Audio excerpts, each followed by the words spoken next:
Meus irmãos, bom dia. Graça e paz sejam com todos, amém?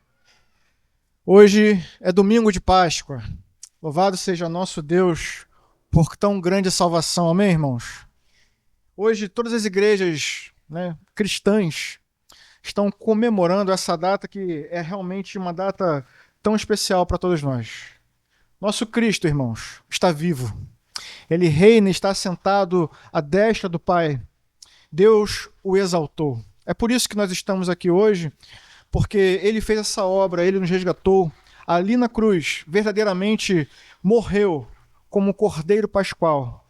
Mas diz a Escritura que ao terceiro dia, Deus o ressuscitou. Amém? É por isso que nós estamos aqui. É domingo de Páscoa. E se você quiser saber um pouquinho mais sobre isso, eu te convido a estar aqui à noite com a gente, onde estaremos vendo uma grande programação voltada para esse dia, onde nosso pastor Miguel estará falando um pouquinho mais sobre a relação entre a Páscoa judaica e a Páscoa cristã. Então, esteja aqui logo mais à noite e você vai ouvir uma mensagem de Deus sobre isso também. Agora, o que vamos fazer hoje pela manhã? Hoje pela manhã, irmãos, também vamos falar sobre a Escritura de Deus que aponta em toda ela para o nosso Salvador Jesus Cristo. Vamos continuar meditando na nossa série de mensagens no livro de Reis.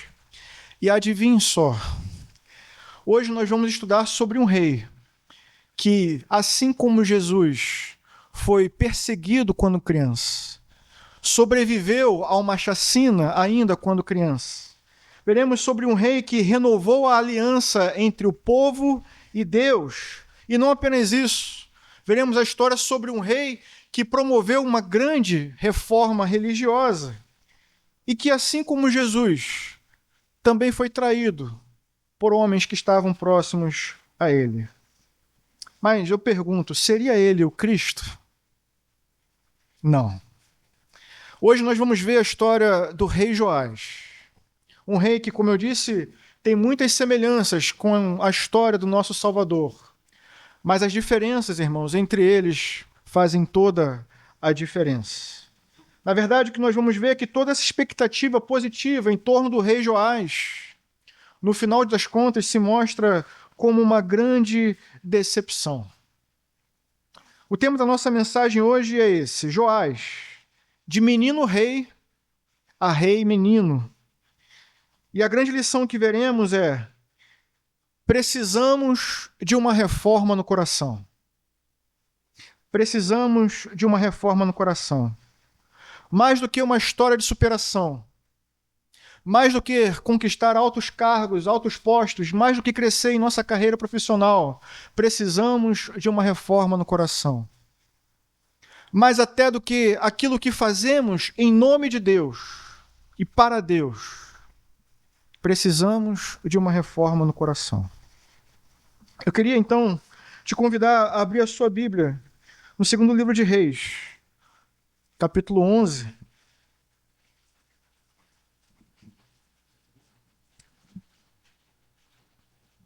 A história do rei Joás é grande, irmãos. Está presente tanto no livro de Reis quanto em 2 Crônicas. E ao todo seriam aproximadamente 51 versículos. Não vamos ler todos, mas vamos ver alguns versículos que nos ajudam a entender a história como um todo, sem mudar o seu sentido. Amém? A partir do verso 1 diz assim: Quando Atalia, mãe de Acasias, soube que seu filho estava morto, mandou matar toda a família real. Mas Jeozeba, filha do rei Jeorão, e irmã de Acasias, pegou Joás, um dos filhos do rei, que iam ser assassinados, e o colocou num quarto com sua ama, para escondê-lo de Atalia. Assim, ele não foi morto. 6 anos ele ficou escondido com ela no templo do Senhor, enquanto Atalia governava o país. No 7º ano, o sacerdote Joiada mandou chamar à sua presença no templo do Senhor os líderes dos batalhões de 100 dos cários e dos guardas. E fez um acordo com eles no templo do Senhor com um juramento. Versículo 13. Quando Atalia ouviu o barulho dos guardas e do povo, foi ao templo do Senhor onde estava o povo, e onde ela viu o rei em pé junto à coluna, conforme o costume. Os oficiais, os tocadores de corneta estavam do lado do rei, e todo o povo se alegrava ao som de trombetas. Então Atalia rasgou suas vestes e gritou: traição! Traição! Versículo 16. Então eles a prenderam e a levaram ao lugar onde os cavalos entram no terreno do palácio, e lá a mataram.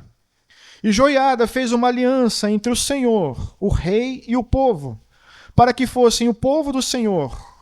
Também fez um acordo entre o rei e o povo. Depois, todo o povo foi ao templo de Baal e o derrubou. Despedaçaram os altares e os ídolos e mataram Matã, sacerdote de Baal, em frente aos altares.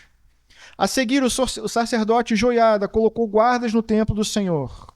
Levou consigo os líderes dos batalhões de 100 cários, os guardas e todo o povo, e juntos conduziram o rei do templo ao palácio, passando pela porta da guarda. O rei então ocupou o seu lugar no trono real, e todo o povo se alegrou. E a cidade acalmou-se depois que Atalia foi morta à espada no palácio. Joás tinha 7 anos de idade quando começou a reinar. O capítulo 12, verso 1 diz: no 7º ano do reinado de Jeú, Joás começou a reinar e reinou 40 anos em Jerusalém. O nome de sua mãe era Zibna, e ela era de Berseba. Joás fez o que o Senhor aprova durante todos os anos em que o sacerdote Joiada o orientou. Contudo, os altares idólatras não foram derrubados. O povo continuava a oferecer sacrifícios e queimar incensos neles. Amém? Irmãos, esse é o nosso texto. E a nossa oração é para que o Deus, o nosso Senhor, fale aos nossos corações mediante esse texto, que certamente aponta para Cristo Jesus, nosso Senhor. Amém? Bem, o texto que vimos semana passada, irmãos, ele nos mostrou, na verdade, eventos dramáticos que aconteceram na história do Reino do Norte, em Israel. Nós vimos semana passada como Deus usou Jeú como um instrumento de justiça. Por meio de Jeú, Deus fez justiça em Israel. Ele foi um instrumento de Deus que trouxe juízo à família de Acabe e todos aqueles que estavam ao seu redor. Não apenas por causa de toda a idolatria que ele implementou e oficializou em Israel, mas também por causa de todos os profetas e todos os homens de Deus que foram perseguidos e assassinados por essa família. Jeú, vimos semana passada, matou o rei Jorão, Jezabel e todos os descendentes de Acabe que estavam em Israel. Matou também todos os sacerdotes de Baal. E matou também todos aqueles que eram amigos e aliados da família de Acabe. Matou inclusive o rei de Judá, o reino do sul, o rei Acasias. O problema é que, ao fazer isso, sobrou ainda uma sobrevivente da família de Acabe, e é essa que o capítulo 11 apresenta para a gente, Atalia, que era justamente a mãe do rei Acasias. E o capítulo 11 começa nos mostrando que assim que ela tomou conhecimento de que o rei, o seu filho, estava morto, ela resolveu então dar um golpe de estado e, de fato, assumiu o trono. E aí o versículo 1, ele começa a nos mostrar uma realidade muito difícil. Vejamos então, em primeiro lugar, Joás, o menino protegido. Me acompanhe no versículo 1. O texto diz: quando Atalia, mãe de Acasias, soube que seu filho estava morto, mandou matar toda a família real. A ordem de Atalia, irmãos, é muito clara: eliminar toda a família real. Mas de que família o texto está falando? Certamente não era a sua própria família. A intenção de Atalia, como fica claro em Crônicas, era eliminar a semente de Judá. Era eliminar a descendência de Judá. Irmãos, isso é muito grave. E eu vou explicar por quê.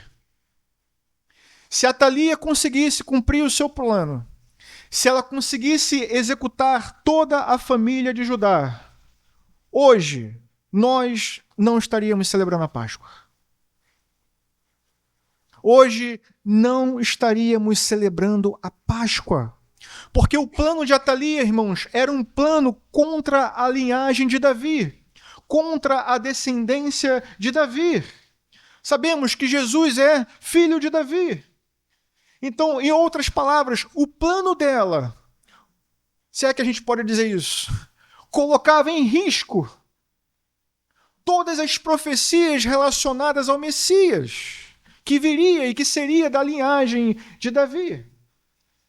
Agora, imagine-se por um momento você vivendo naquele lugar. Imagine você, os seus olhos, contemplando toda essa desgraça acontecendo. Imagine talvez o que tenha passado na mente daquelas pessoas quando viram que uma pessoa ímpia estava se levantando e que estava colocando em risco a linhagem do Messias. Talvez alguém tenha se perguntado, será que Deus não está vendo isso? Será que Ele não está vendo o que está acontecendo? Será que Deus realmente é soberano? E de fato, irmãos, sempre que nos deparamos com situações difíceis, trágicas como essa que estava acontecendo, onde pessoas estavam sendo assassinadas, às vezes pensamentos como esses vêm sobre nós. Especialmente quando estamos vivendo momentos difíceis, quando estamos nos vales. Perguntamos, será que Deus não está vendo o que está acontecendo? E é nesses momentos, irmãos, que nós precisamos ouvir o conselho que vem das Escrituras. Ao mesmo tempo em que nós perguntamos se Deus está ouvindo, está vendo, o salmista nos devolve a mesma pergunta. No Salmo 94, ele diz assim, será que aquele que fez o ouvido não ouve? Será que aquele que formou o olho não vê? Essa é a pergunta que a Escritura faz para nós, enquanto nós perguntamos se Deus não está vendo e não está ouvindo. Será que não? Será que aquele que criou os ouvidos e os olhos não ouve e não vê? Certamente que não, irmãos. Certamente Ele vê e ouve todas as coisas. Para nós cabe também o conselho de Isaías, no capítulo 40. Sabe o que ele diz para a gente nesses momentos? Nesses momentos em que estamos olhando para baixo, olhando para as circunstâncias, olhando para as adversidades, ele nos convida a mudar a direção do nosso olhar. Ele diz assim, ergam os olhos e olhem para as alturas. Quem foi que criou tudo isso? Aquele que põe em marcha as estrelas do céu e que chama a cada uma delas pelo nome. Ele diz, grande é o seu poder e imensa a sua força. Nenhuma delas deixa de atender o seu chamado. Em seguida ele pergunta, por que você se queixa?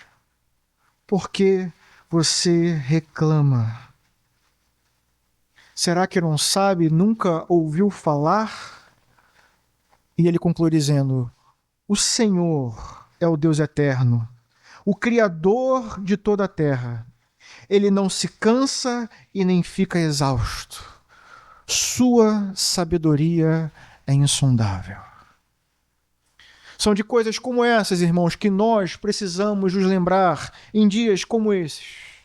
Em dias de tragédia, em dias em que nos perguntamos se Deus está vendo e se Deus está ouvindo. Sim, Deus permanece assentado no seu trono e reina soberanamente sobre tudo, sobre todos e sobre qualquer circunstância. Então o que nos cabe é fazer como o salmista Davi e dizer, ó tu, minha força, por ti vou aguardar. Tu, ó Deus, és o meu alto refúgio. E ele termina dizendo, o meu Deus fiel. O meu Deus fiel virá ao meu encontro. Salmo 59, versículo 9 e 10. Você precisa guardar isso em sua mente. Deus permanece no controle de todas as coisas. O que devemos fazer é erguer os nossos olhos e olhar para aquele que está sentado soberanamente em seu trono. Deus é soberano, irmãos. E a prova disso é que em meio a toda essa tragédia, Deus levantou uma família para salvar aquele menino indefeso. Deus usou uma mulher que era a tia de Joás e um sacerdote que também era seu parente, a fim de proteger aquele menino durante 6 anos. Durante os mesmos 6 anos em que Atalia governou o reino de Judá. O texto não nos diz, irmãos, como foi esse período. Não temos uma descrição detalhada de como foi esse período. Mas em 2 Crônicas 24, versículo 7, temos uma dica.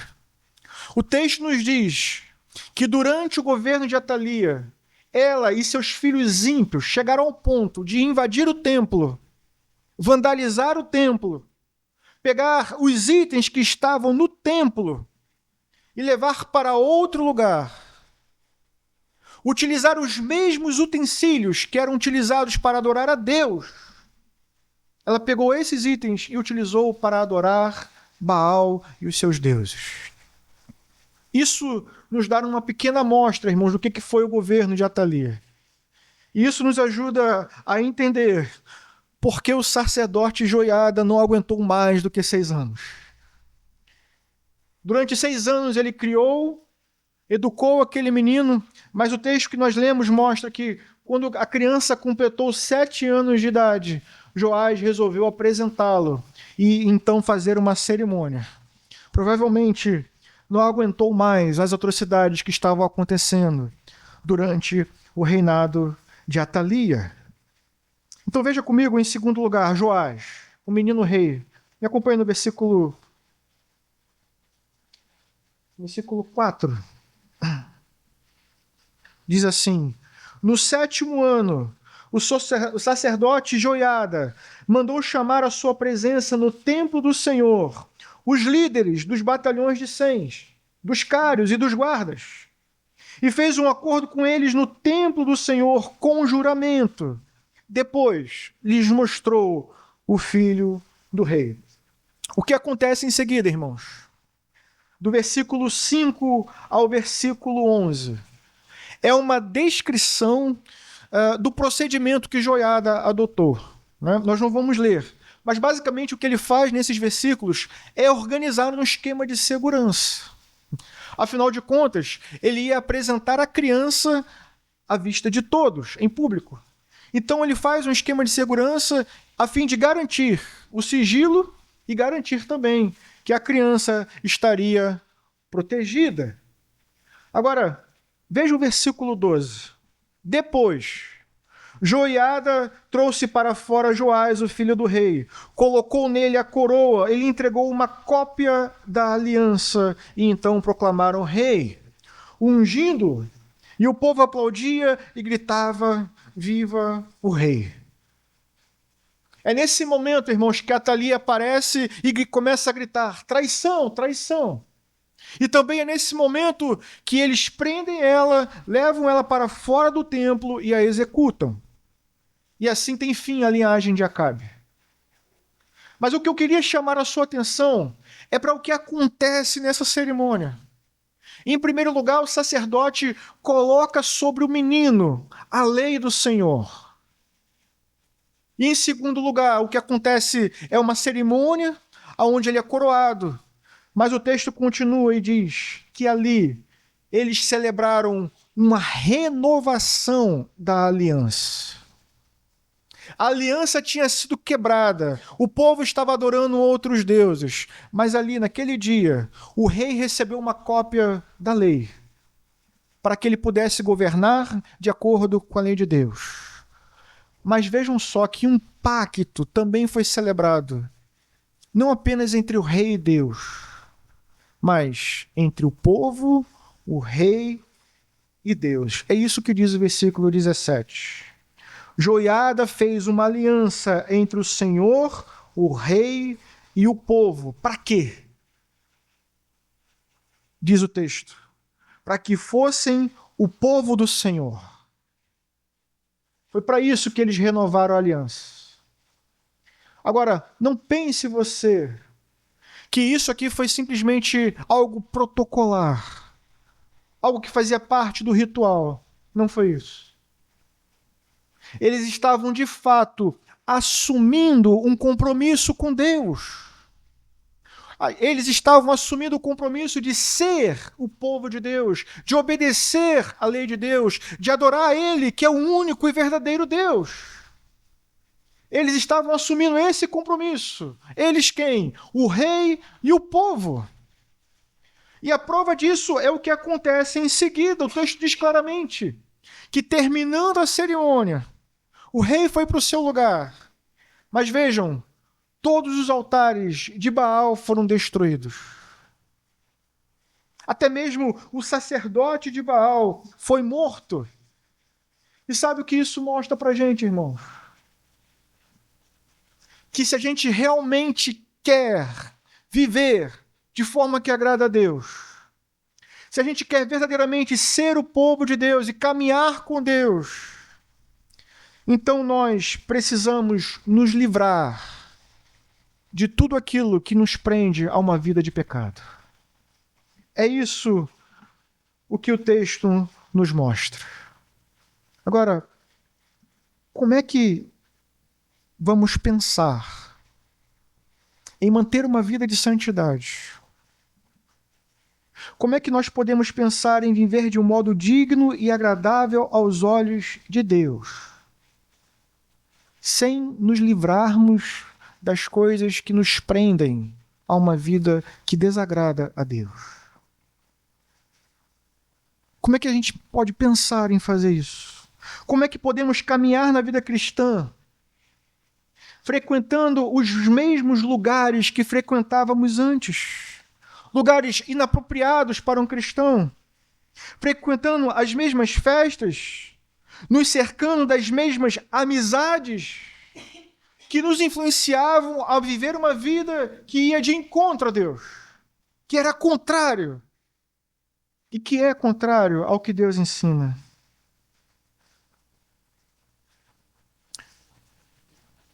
Precisamos, irmãos, nos livrar de tudo aquilo que nos atrai e que tenta nos manter em viver uma vida de pecado.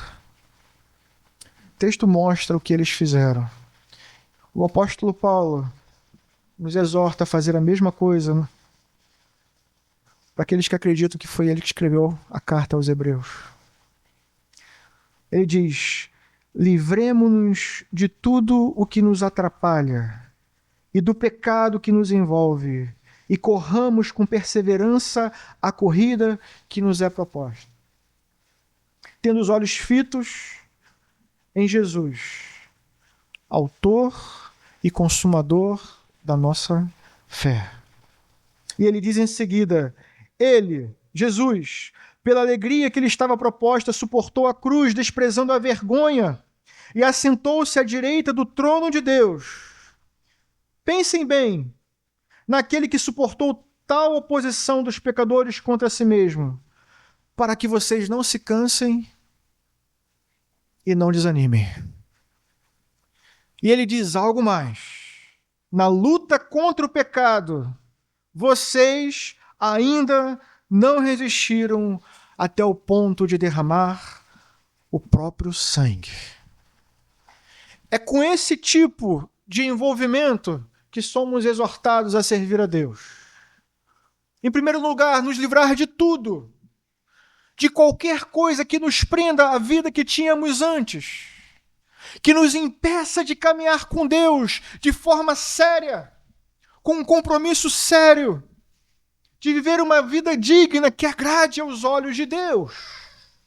Devemos nos livrar, essa é a palavra.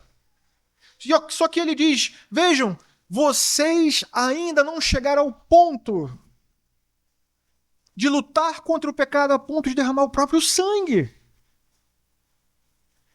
Vejam, naquela época eles mataram os sacerdotes de Baal. Hoje você não é chamado a matar nenhum sacerdote de um falso Deus. Mas você é chamado a fazer o seu próprio sacrifício.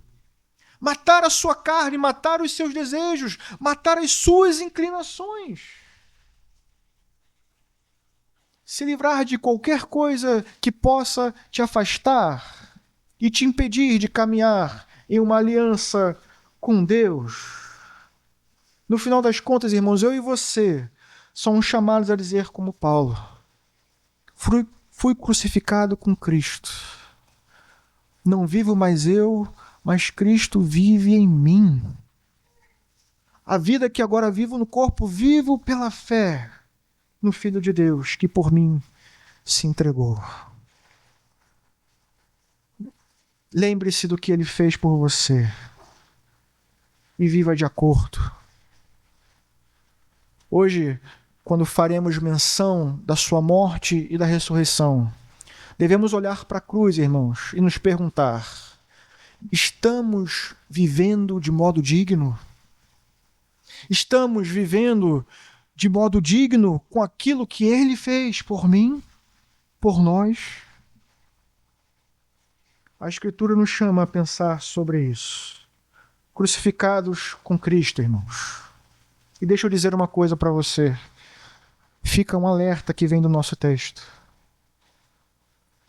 Se você não viver o Evangelho de maneira radical, vou dizer mais uma vez, se você não viver o Evangelho de maneira radical, você estará em grande perigo. E a história de Joás nos mostra isso. Veja o capítulo 12, versículo 1. Em terceiro lugar, Joás, o rei menino. Talvez você não tenha percebido a mudança semântica aqui. Mas primeiro ele foi um menino rei. E agora ele é um rei menino. É realmente pejorativa a nossa intenção aqui. Olha o que diz o texto. No 7º ano do reinado de Jeú, Joás começou a reinar e reinou 40 anos em Jerusalém. O nome de sua mãe era Zíbia e ela era de Berseba. E diz o texto: Joás fez o que o Senhor aprova. Mas continua e diz: durante todos os anos em que o sacerdote Joiada o orientou. Em seguida diz: contudo, os altares idólatras não foram derrubados. O povo continuava a oferecer sacrifícios e a queimar incensos neles. Vejam só, irmãos. Quando ele assumiu o trono, nós vimos que os altares foram derrubados e sacerdotes foram mortos. Mas o povo, além disso, fez um pacto. O rei, o povo e Deus. Uma aliança de servir a Deus. E ele era o rei. Passado alguns anos, novos altares foram construídos. E o que o texto nos mostra, em primeiro lugar, é que o rei não destruiu esses altares. Os altares continuaram lá. E o povo continuou servindo e sacrificando nesses altares. Só que o que os versículos seguintes vão nos mostrar, se eu não me engano, são aproximadamente 12 versículos, irmãos. Sabe o que eles mostram? Ao mesmo tempo em que essas coisas estavam acontecendo, o rei empenhou toda a sua força e toda a sua energia para fazer, sabe o quê? Reformar o templo de Deus. E eu queria chamar a sua atenção para isso. Porque, com certeza, reformar o templo de Deus é uma coisa boa, certo? especialmente depois que Atalia vandalizou o templo. Então isso era de fato uma coisa boa. Mas eu queria chamar a sua atenção para a contradição de tudo isso que está acontecendo aqui. Contradição do povo, em primeiro lugar. Porque ao mesmo tempo que contribuiu para reformar o templo de Yahvé, sacrificava em outros templos, a outros deuses. E ao mesmo tempo, contradição do rei, que consentiu na construção desses altares, que não destruiu esses altares, enquanto ele mesmo agia para reformar o templo de Deus. É uma completa contradição que nós encontramos aqui no capítulo 12. De fato, o templo foi reformado, né, depois de alguns ajustes, e o texto diz, inclusive, que durante os dias do sacerdote Jeoiada, todos os dias foram feitos sacrifícios naquele lugar. Mas vejam, quando o texto nos diz isso, a impressão que nos dá é que ele foi a única pessoa que usou aquele templo da forma como deveria ser utilizado. O que o texto nos mostra são grandes obras e grandes contradições. A construção de altares idólatras e a reforma do templo acontecendo debaixo do governo de um mesmo rei. E aí talvez você pense, mas David, o texto não diz que Joás caiu em idolatria. Mas vejam, quando a Escritura nos orienta, irmãos, a nos livrarmos de todas essas coisas que podem nos prender e que podem nos seduzir, é um conselho sábio. Eu queria te convidar a abrir a sua Bíblia agora em 2 Crônicas, capítulo 24.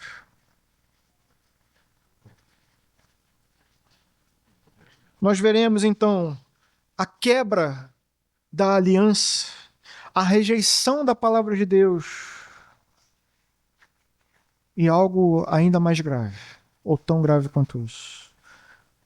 Capítulo 2 Crônicas 24, a partir do verso 17, olha o que diz. Depois da morte de Jeoiada, os líderes de Judá foram falar com o rei e lhe prestaram reverência, e ele aceitou o que disseram. Então, diz o verso 18, abandonaram o templo do Senhor, o Deus dos seus antepassados, e prestaram culto aos postes sagrados e aos ídolos. Por culpa deles, a ira de Deus veio sobre Judá e Jerusalém. Embora o Senhor tivesse enviado profetas ao povo para trazê-los de volta para ele, e os profetas tivessem testemunhado contra eles, o povo não quis ouvi-los. Quebraram a aliança, irmãos. E o texto continua. Então, o Espírito de Deus apoderou-se de Zacarias, filho da sacerdote Joiada. Ele se colocou diante do povo e disse: isto é o que Deus diz. Por que vocês desobedecem aos mandamentos do Senhor? Vocês não prosperarão, já que abandonaram o Senhor. Ele os abandonará. Vejam, irmãos, o perigo. Vejam o perigo que é conviver com o pecado, sem tratá-lo com a devida seriedade. Passou-se o tempo, e não era mais somente o povo que estava se curvando diante de falsos ídolos. O rei também se corrompeu.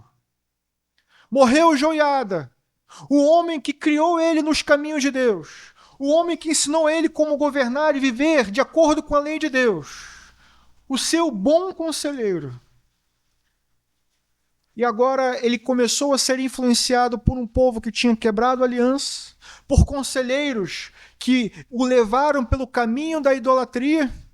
O texto fala que Deus levantou homens, profetas, para denunciar o pecado. Mas esses homens foram rejeitados. O texto diz, Deus levantou então o seu irmão de criação, filho do sacerdote Joiada, que também denunciou o pecado, que disse, vocês não vão prosperar. E o que o texto diz em seguida, irmãos, é impressionante. Olha o que diz o versículo 21. Mas alguns conspiraram contra ele, e por ordem do rei, apedrejaram-no até a morte no pátio do templo do Senhor. E diz mais, o rei Joás não levou em conta que Joiada, pai de Zacarias, tinha sido bondoso com ele e matou o seu filho. E este exclamou, veja, isto o Senhor e faça a justiça. Percebem, irmãos, o grau de declínio aqui? Como a tolerância com o pecado levou esse homem à queda? Como ouvir maus conselhos levou esse homem à queda? Como todas essas coisas mergulharam o reino debaixo do juízo de Deus? Eu queria lembrá-los. Esse mesmo rei fez um pacto. Esse mesmo rei fez um pacto entre ele e o povo e Deus. Um pacto de renovação de aliança, onde eles assumiram o compromisso de servir a Deus. Mas este mesmo rei levou o povo à ruína, quando tolerou a construção de altares e quando ele mesmo se dobrou debaixo de falsos ídolos. Fez como Acabe, perseguiu os profetas do Senhor e matou os profetas do Senhor. As consequências o texto mostra, irmãos. O reino vai ser atacado, Deus vai entregar o reino do sul, que era um reino muito maior, a uma porção de soldados que vinham do norte. Um pequeno exército vai derrotar um grande exército. Um sinal claro de que a derrota deles era sinal do juízo de Deus. E não apenas isso. O rei Joás vai ser traído pelos seus homens. Ele vai usar o tesouro do templo para negociar uma paz com a Síria. Ele vai pegar os tesouros do templo e vai entregar. O templo vai ser mais uma vez saqueado durante o seu governo. E não apenas isso. Depois de traído, ele é morto em sua própria cama e é sepultado na cidade de Davi. Mas aí, irmãos, o texto termina mostrando para a gente uma grande diferença que acontece aqui. O texto diz que quando Joiada morre, ele foi sepultado junto com os reis, embora não fosse rei. Mas o texto em 2 Crônicas 24, no versículo 25, diz o seguinte: quando os arameus foram embora, deixaram Joás seriamente ferido. Seus oficiais conspiraram contra ele porque ele tinha assassinado o filho do sacerdote Joiada e o mataram em sua cama. E aí o texto conclui dizendo: assim ele morreu e foi sepultado na cidade de Davi, mas não nos túmulos dos reis. Isso é impressionante, irmãos.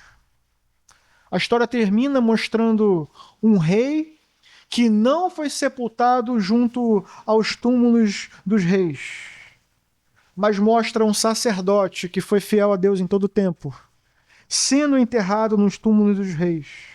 E o texto diz: em atenção ao bem que ele havia feito em Israel, em favor de Deus e do seu templo. Esses textos, irmãos, estabelecem um claro contraste entre esses dois homens. Tudo que Joiada fez de bom, fez enquanto estava sendo orientado pelo sacerdote Joiada. Então logo ele cresce e ouve maus conselhos. O seu caminho é de queda e de derrota. A conclusão da nossa mensagem diz o seguinte: Joás nos mostra a necessidade que temos de um rei melhor. Joás nos mostra a necessidade que temos de um governante que verdadeiramente possa se apresentar diante de Deus,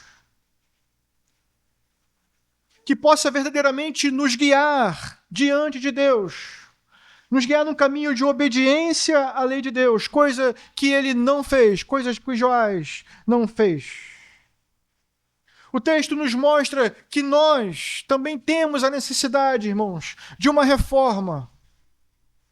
Não uma reforma de um templo, como Joás fez, mas de uma reforma que ele esqueceu de fazer, que é a reforma do seu coração. Enquanto ele estava preocupado em promover uma reforma externa, o seu coração estava longe de Deus. O seu coração estava em outros deuses, em outros ídolos. E aí mora o problema. Porque a principal necessidade de Joás não foi solucionada.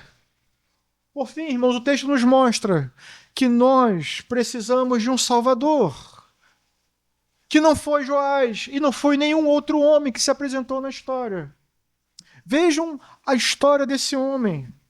Como Jesus foi perseguido na infância. Como Jesus, ele também foi símbolo de uma aliança entre Deus e o povo.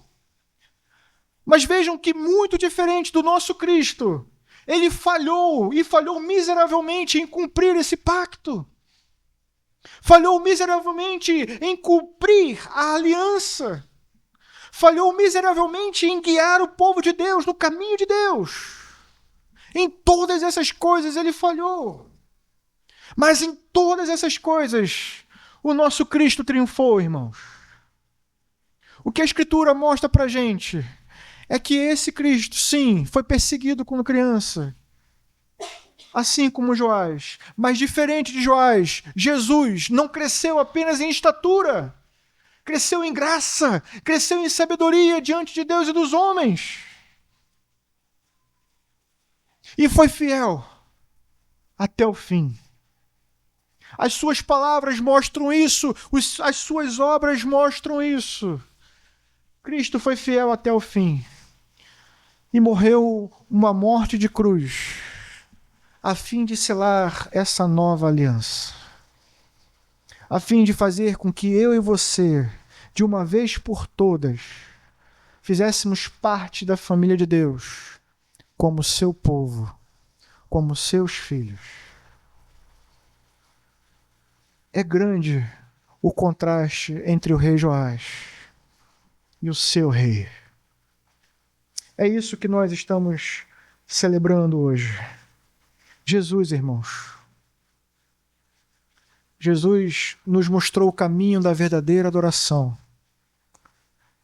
Nos mostrou que verdadeiramente precisamos ter o nosso coração reformado. Permaneceu fiel até o fim. Diferente de Joás, ele não foi um rei menino, embora tenha sido um menino rei. E eu queria terminar dizendo as mesmas palavras do profeta Isaías. Porque um menino nos nasceu, um filho nos foi dado, e o governo está sobre os seus ombros. E ele será chamado Maravilhoso Conselheiro, Deus Forte, Pai Eterno e Príncipe da Paz. Ele estenderá o seu domínio e haverá paz sem fim sobre o trono de Davi e sobre o seu reino. E termina dizendo, estabelecido e mantido com justiça e retidão, desde agora e para sempre. Naquela época o profeta disse, o zelo do Senhor fará isso. E hoje nós dizemos, Deus fez. Cristo veio, morreu em nosso lugar.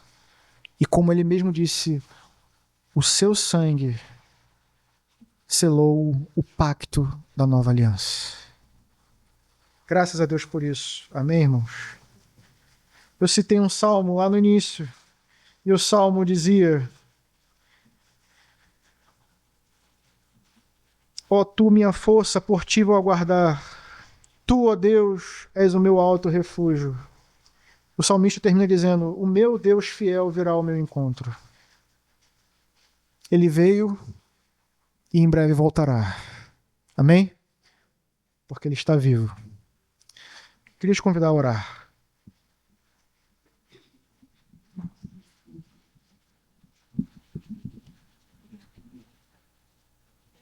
Senhor, nosso Deus e Pai, na manhã de hoje, ó Deus, nosso coração se alegra diante de Ti, porque celebramos o cumprimento da tua promessa. Celebramos, ó Deus, que o mesmo Deus que um dia prometeu que viria um rei que reinaria sobre nós com justiça e que nos guiaria no caminho fiel a Deus, essa promessa se cumpriu em Jesus.